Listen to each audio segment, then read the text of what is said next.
Here in Ohio, we're about to hear a lot about critical race theory being taught in our schools. It's already the main talking point in the GOP Senate primary, coming from people like J.D. Vance, Josh Mandel, and Jane Timken. The question we should be asking ourselves is not, is CRT taught in our schools? Because it isn't. The question should be, why are the GOP making a big deal about it? The answer to that is that critical race theory, or their perception of it, is rocket fuel for the GOP outrage engine.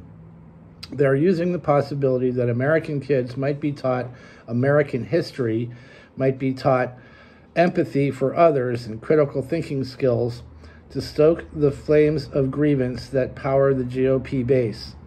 Never mind the fact that they're using something taught in law school, not middle school, because that's not important to them. Here's a Twitter thread from GOP activist Christopher Rufo explaining what's going on here. We have successfully frozen their brand, critical race theory, into the public conversation and are steadily driving up negative perceptions. We will eventually turn it toxic as we put all of the various cultural insanities under that brand category. The goal is to have the public read something crazy in the newspaper and immediately think critical race theory. We have decodified the term and will recodify it to annex the entire range of cultural constructions that are unpopular with Americans. Rufo is the guy most responsible for this particular moral panic. He wrote this thread in March of this year. You may have noticed this kind of decodifying going on with other manufactured GOP controversies, like Dr. Seuss, or whether or not plastic potato-based toys have genders, or what exactly is socialism. The critical race theory panic is different from these only to the extent that it actually touches on serious policy discussions that we as a nation should be having in a very direct way. That's a conversation that conservatives do not want to have.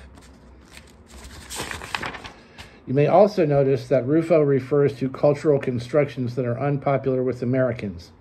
That phrase really gives the game away because it shows who the GOP considers Americans and who it doesn't. Don't agree with me? You're not a real American.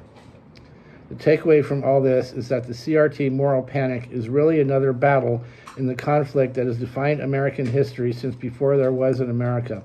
That battle is over the question of who gets to be an American.